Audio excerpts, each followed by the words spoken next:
como instrumento formativo, como instrumento pedagógico. Esa es una necesidad que hay allí. Y luego entonces pasemos al plan de clase, que es el cuarto paso.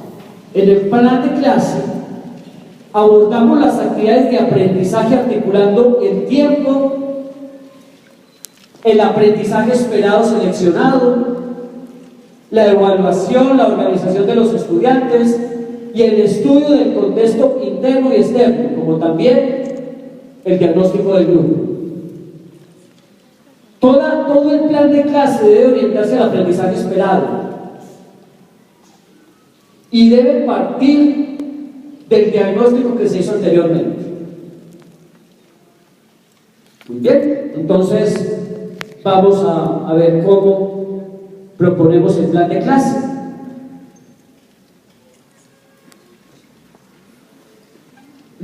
Retomamos nuevamente el aprendizaje esperado. Interpreta la información contenida en diferentes fuentes de consulta y las emplea a redactar un texto informativo.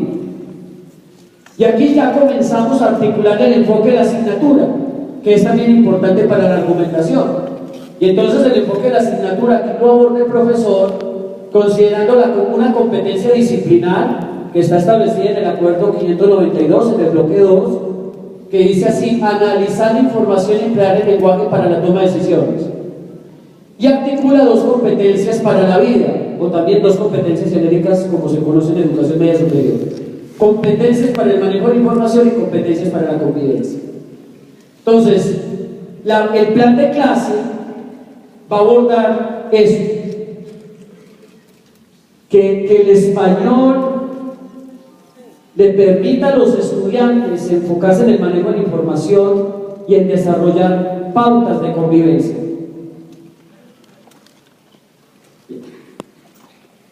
Así. Ahora bien, el plan de clase tiene como base un problema de contexto. Y aquí es donde nuevamente comenzamos a hacer articulación con lo del inicio. Un problema del contexto es un reto para los estudiantes e implica que se va a abordar una necesidad concreta, una necesidad que para ellos es potencialmente significativa. Generalmente el problema del contexto lo podemos estructurar con dos elementos: una necesidad y un propósito. La necesidad es un vacío, una dificultad, un conflicto o un reto, y el propósito es lo que se espera hacer para resolver esa necesidad. Hay que diferenciar los problemas del contexto de muchas cosas que no son problemas del contexto. Por ejemplo, no es un problema del contexto realizar una actividad recreativa, aunque en un problema del contexto podemos incluir la recreación. No es un problema del contexto hacer una actividad de definición de conceptos, aunque definir conceptos es muy importante para abordar problemas del contexto. Tampoco son problemas del contexto exponer temas, hacer actividades manuales o trabajar con un concepto que teníamos hasta la década de los 90, que es el concepto de conflicto cognitivo, que se refiere más a lo cognitivo y que muchas veces se queda en lo conceptual. Eso es diferente a tener un problema de contexto. Pasemos. Veamos entonces el problema del contexto que se ha establecido para esta planeación didáctica argumental. Necesidad. En las familias se presenta un alto número de personas con problemas de respiración. Miren que se está haciendo conexión con el tema que ya se había planteado al inicio respecto al aprendizaje esperado. Meta: diagnosticar los problemas de respiración en la familia e implementar una acción de prevención. Recordemos que estamos en español en el bloque 2. Y esto es lo que significa buscar que el aprendizaje sea significativo. Trascender los contenidos y conectarnos más con el mundo de la vida. Entonces los estudiantes en este bloque, en esta planeación didáctica argumentada, van a hacer un estudio de los problemas de respiración que se presentan en las familias y van a plantear una pequeña acción de prevención de esos problemas de respiración, teniendo en cuenta lo que han aprendido en ciencias. Y es por eso que entonces hay una vinculación con Ciencias 1, que es biología. Y entonces en este proceso de vinculación se considera un aprendizaje esperado de Ciencias 1, que es este: argumenta la importancia de las interacciones entre los seres vivos y su relación con el ambiente, con el desarrollo de la diversidad de adaptaciones asociadas con la nutrición. En Inglés 1 se trabaja este aprendizaje esperado: formula y responde preguntas para comprender pronósticos. Eso se va a articular con los problemas respiratorios. Y también se va a hacer una vinculación con Matemáticas 1 en este aprendizaje esperado. Resuelve problemas que implican efectuar multiplicaciones o divisiones con fracciones y números decimales. Esto se va a trabajar al momento de llevar a cabo el diagnóstico. Allí los estudiantes van a poner en práctica el tema de las fracciones y los números decimales. Esto es lo que significa la vinculación o transversalidad: articular una planeación didáctica de una asignatura con otras asignaturas considerando sus aprendizajes esperados, con un problema que tenga sentido o que sea potencialmente significativo. Ya al momento de plantear las actividades, pues vamos a la estructura que todos conocemos, y entonces abordamos actividades de apertura, de desarrollo y de cierre. Y en cada momento trabajamos estos tipos de actividades. Son una sugerencia. En la apertura abordamos el encuadre, que también se conoce como visión compartida, es decir, buscamos que los estudiantes tengan mucha claridad del aprendizaje esperado y del problema que se pretende resolver, como también de las normas y el trabajo colaborativo. Asimismo, en la apertura se abordan los saberes previos. ¿Qué saben los estudiantes sobre textos informativos? ¿Cómo se podrían utilizar los textos informativos para hacer un diagnóstico sobre los problemas respiratorios? ¿En qué nos sirve un texto informativo para documentar los problemas respiratorios? ¿Qué estructura tiene un texto informativo? Y así sucesivamente.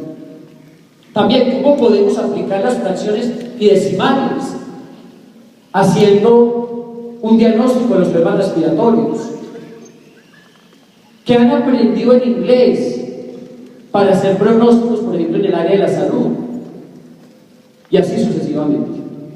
En el desarrollo se busca que los estudiantes gestionen el conocimiento, es decir, que se apropien de los conceptos básicos respecto al aprendizaje esperado, que contextualicen ese aprendizaje esperado y también que pasen a la práctica, que realicen un trabajo real o simulado donde se articule la teoría con la práctica y posibilite el abordaje del problema significativo que se ha propuesto.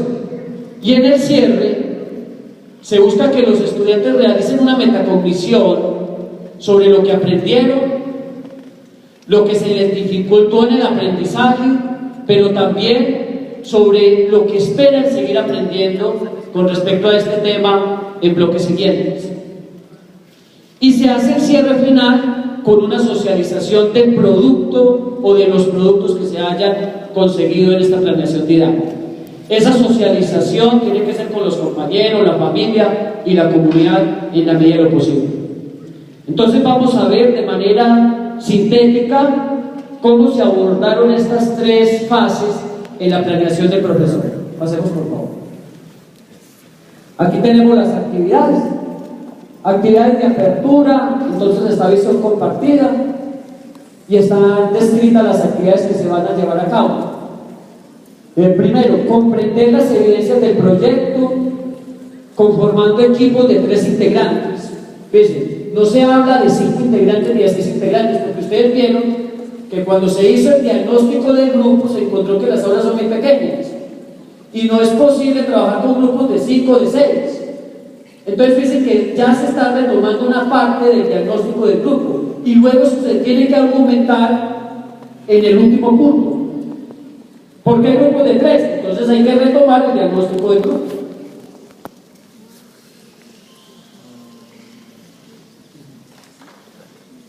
Luego, establecer roles en el trabajo colaborativo y un plan de acción. Las evidencias se sistematizarán en el portafolio de secundaria. En esta escuela se lleva un portafolio de todos los estudiantes que van haciendo a través de los diferentes grados, y cuando terminan la secundaria pues se les entrega el diploma y los estudiantes socializan el portafolio con las evidencias de los diferentes grados. Entonces allí se muestran los avances, también lo más significativo que lograron en su desempeño. Las evidencias tienen varias oportunidades de mejoramiento hasta que logren el nivel de desempeño suficiente. Y luego se van conectando los recursos que se van empleando. Aquí, por ejemplo, se va a utilizar una guía de trabajo colaborativo que se tiene en la biblioteca de la institución. Luego tenemos el análisis de saberes previos.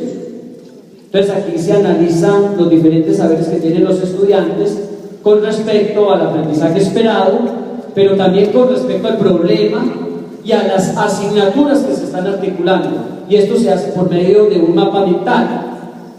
Entonces en los recursos se tiene una guía sintética de mapas mentales que también está en la biblioteca escolar, porque como ya sabemos que la señal del internet es bastante baja, no podemos trabajar con software en línea. Entonces eso luego también lo articulamos en la argumentación. ¿Por qué habiendo tantos programas para hacer mapas mentales y conceptuales se está utilizando un documento físico y los estudiantes lo están haciendo en papel? Fíjense, volvemos nuevamente al estudio del contexto. Eso es lo que el profesor tiene que explicar, porque también otro profesor le podría decir: ¿usted por qué no mejor articuló esto con tecnología y los estudiantes aprenden a utilizar un software de mapas mentales en línea para llevar a cabo esta parte del análisis de los saberes previos? Pero ya tenemos un diagnóstico del contexto que nos muestra que no sería la mejor decisión. Miren que todo se va a ir articulando al plan de clase.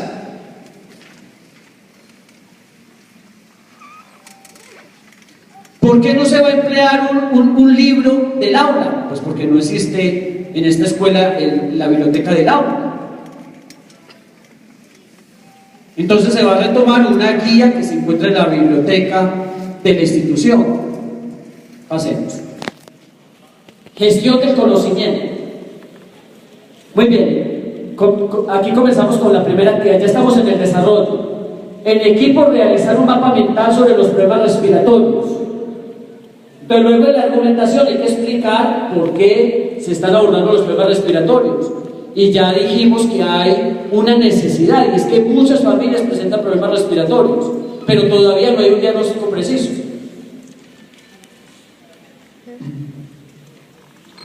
Aquí los estudiantes van a profundizar sobre los problemas respiratorios con sus causas y consecuencias, y entonces allí se va a hacer la articulación con Ciencias 1, que es biología. También van a buscar acceder al internet por diferentes recursos ante todo comunitarios, para determinar cuáles son las implicaciones del tabaco en los problemas respiratorios, ya que en el diagnóstico del contexto familiar se encontró que muchas familias consumen tabaco.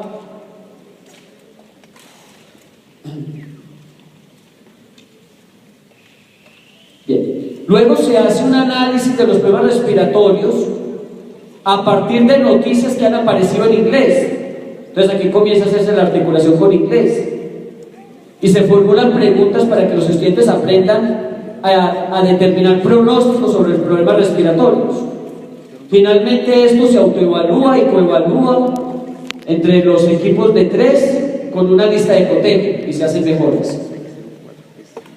Una evidencia que se va a tener acá de esta fase es un mapa mental argumentado en torno a problemas de respiración, y el proceso de argumentación se va a evaluar en español 1. Pasemos. Luego viene la contextualización. Aquí los estudiantes van entonces a realizar el diagnóstico sobre los problemas de respiración de las familias con una encuesta. En esta encuesta en el análisis de esta encuesta van a aplicar fracciones y números decimales, articulando matemáticas 1. También van a presentar un informe sobre el diagnóstico de estos problemas respiratorios en la familia, buscando que no tenga errores de ortografía y que se acomode a lo que es un informe escrito informativo. Entonces aquí ya está el núcleo central del aprendizaje esperado. Ellos van a hacer un informe escrito de tipo informativo sobre el diagnóstico de los problemas de respiración. Y este informe se va a evaluar con una rúbrica analítica. Pasemos, por favor.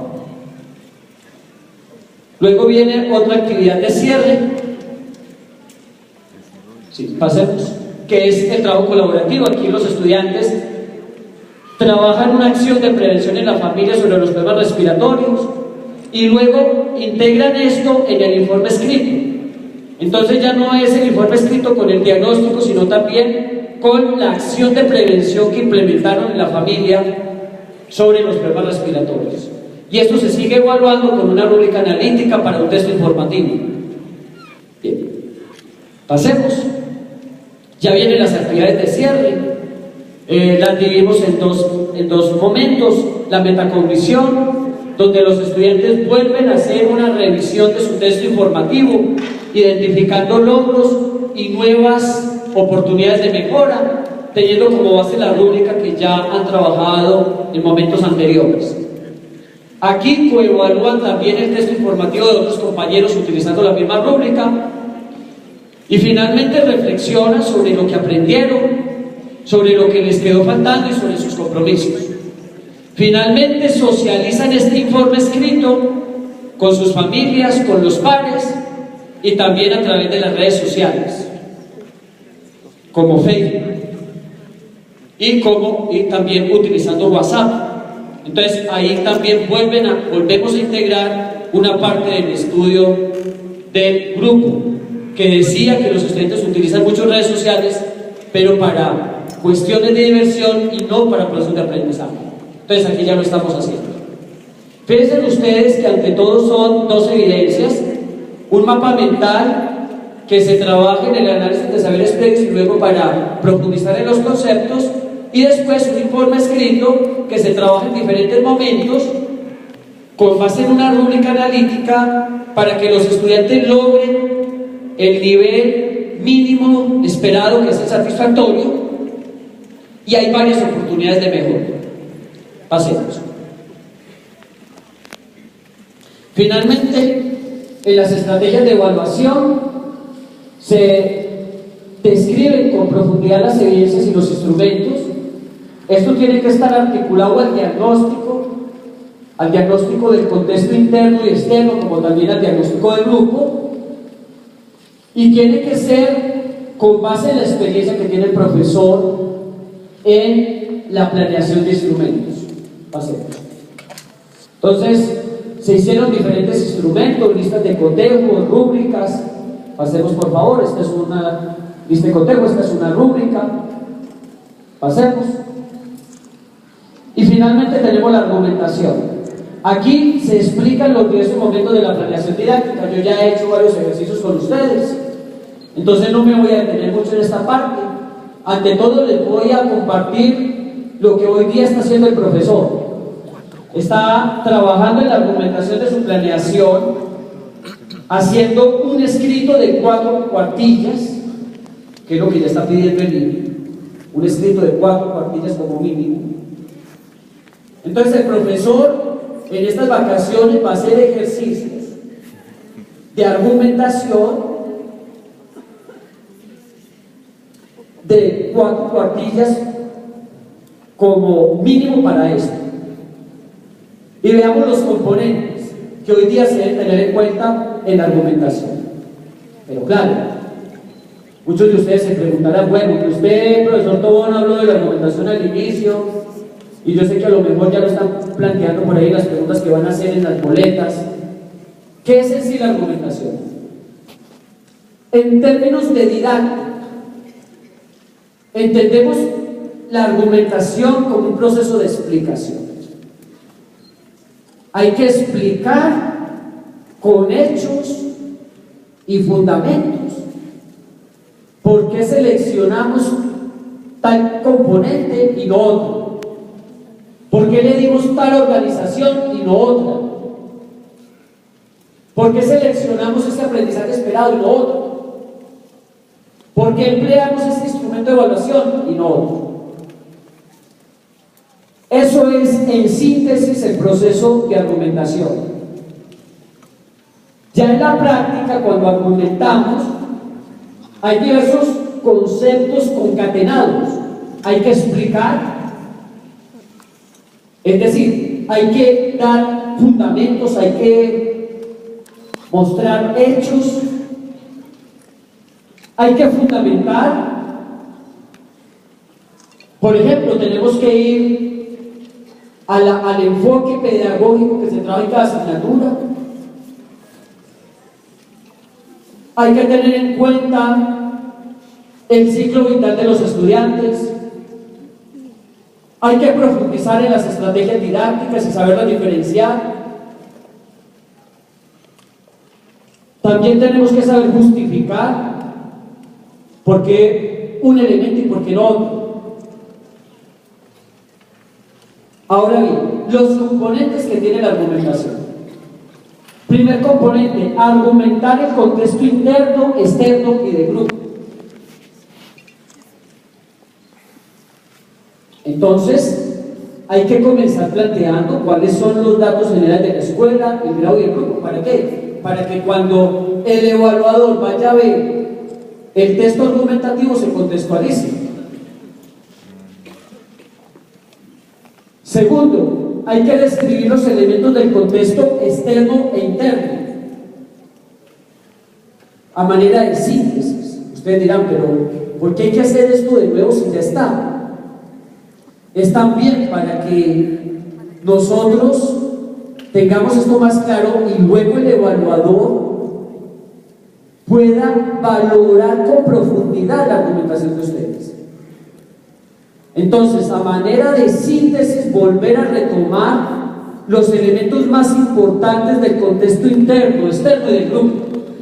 Por ejemplo, decir algo como esto: se hace la planeación didáctica argumentada para un grupo de estudiantes en el bloque 2 de la asignatura de español de la escuela tal, que está en un área semiurbana, donde hay muchos problemas respiratorios, pero no se han diagnosticado con claridad,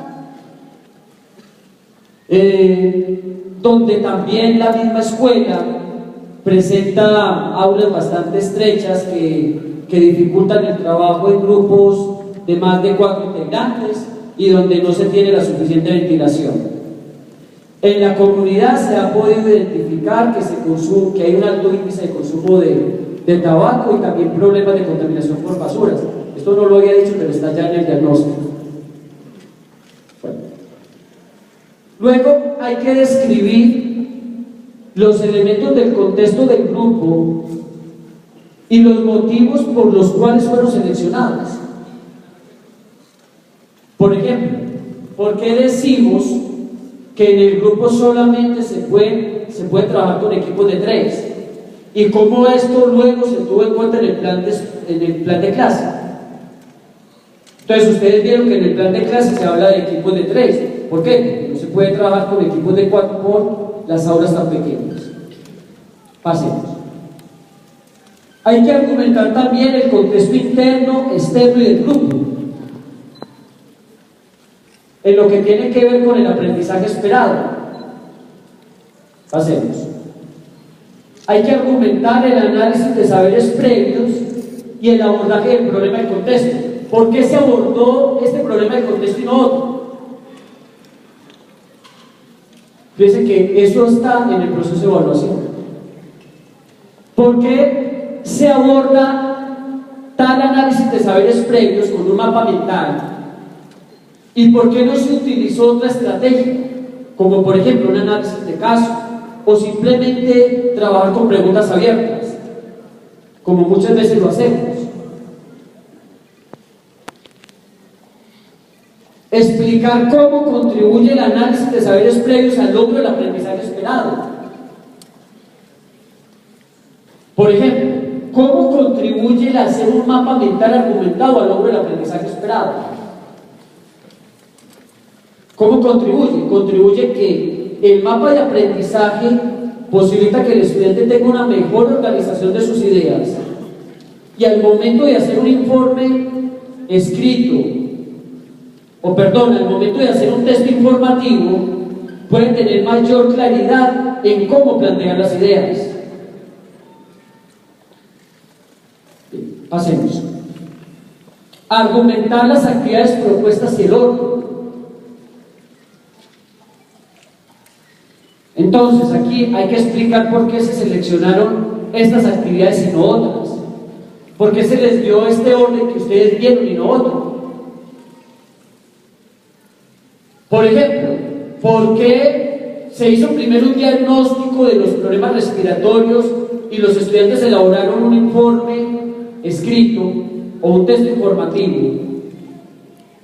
¿Y por qué luego los estudiantes hicieron una actividad de prevención? Luego hay que explicar el tiempo, la organización de los estudiantes, los recursos, todo teniendo en cuenta el contexto interno y externo. Pasemos. Continuamos con el proceso de argumentar la evaluación. Entonces, nuevamente hay que hacer una pequeña síntesis. ¿Cuáles fueron las actividades de evaluación que se emplearon en el plan de clase? Entonces, hay que decir, se hizo una actividad de evaluación de saberes previos con un mapa mental argumentado, y luego los estudiantes hicieron un informe escrito en varios momentos. Un informe escrito donde primero integraron el diagnóstico de los problemas respiratorios, y luego un informe escrito donde articularon la acción de prevención que hicieron con sus familias. Y ese es el texto informativo que está en la base del aprendizaje esperado. Hay que describir el instrumento. Entonces decimos, se utilizó una rúbrica analítica y también se utilizaron listas de cotejo como apoyo para evaluar el texto informativo y el mapa mental argumentado. Explicar el empleo del instrumento. Por ejemplo, explicar en este caso por qué la rúbrica analítica. Entonces, tenemos que prepararnos muy bien en la elaboración de instrumentos de evaluación y tenemos que saber diferenciar una rúbrica analítica de una rúbrica sintética, una rúbrica de una lista de cotejo, una rúbrica de una escala de estimación. Entonces, el profesor podría decir aquí, se utilizó una rúbrica analítica porque los estudiantes presentan muchas dificultades en la elaboración de textos. Ustedes lo vieron en el diagnóstico del grupo. Más de la mitad de los estudiantes tienen dificultades para elaborar un texto sencillo como una carta. Entonces, se recomienda el empleo de rúbricas analíticas cuando estamos desarrollando un tema donde los estudiantes tienen múltiples dificultades. ¿Y por qué la rúbrica analítica? Porque es el instrumento más completo para que ellos vayan autoevaluándose paso a paso sobre cómo están trabajando la evidencia y que esa evaluación les permite ir mejorando. Entonces, en la rúbrica analítica se presentan todos los componentes que tiene un texto informativo por niveles de desempeño, y así el estudiante entonces sabe qué es lo que se espera en un nivel satisfactorio, en un nivel óptimo y en un nivel sobresaliente, y de esta manera puede ir haciendo el texto informativo. También es importante trabajar la rúbrica analítica cuando hay procesos de coevaluación en los cuales los estudiantes no tienen mucha experiencia, y eso sucede aquí. En esta parte los estudiantes casi no habían hecho procesos de coevaluación. Bien, hacemos. Y finalmente hay que argumentar el impacto de la planeación. ¿Por qué esta planeación es importante para los estudiantes? ¿Cuál va a ser el impacto de esta planeación en sus vidas? ¿Qué les va a dejar esta planeación para que continúen su trayecto en la secundaria? ¿Qué aprendizaje importante les va a dejar para la vida esta planeación didáctica argumentada? Entonces aquí el profesor podría decir algo como esto. Esta planeación va a ser importante porque va a fortalecer la competencia de la redacción de textos, que es algo en lo cual la mayoría de los estudiantes tienen dificultades. Esta planeación va a permitir tener un conocimiento preciso de cuáles familias presentan problemas respiratorios, cosa que todavía no se tiene. Esta planeación va a permitir que los estudiantes articulen varias asignaturas para que aprendan a resolver los problemas con transversalidad, que es algo esencial hoy día en la sociedad del conocimiento. Esta planeación va a permitir que los estudiantes aprendan a autoevaluarse con mayor precisión y de esta manera puedan mejorar con mayor impacto porque se va a utilizar una rúbrica analítica. En esta planeación los estudiantes van a aprender a trabajar con mapas mentales y estos mapas mentales les va a permitir fortalecer la parte de la redacción de textos, como lo demuestran varias investigaciones, y así sucesivamente.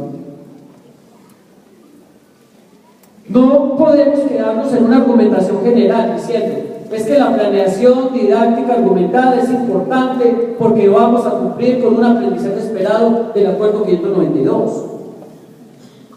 Porque se supone que todos los profesores tenemos que trabajar los aprendizajes esperados. Tampoco podemos decir, no, es que esta planeación es importante porque hacer un texto informativo es importante para la vida. Pues eso más o menos se sabe. Tenemos que colocarle mayor valor agregado a eso. Muy bien, pues aquí les dejo una serie de reflexiones y me gustaría que me pudiesen compartir preguntas a través de las boletas.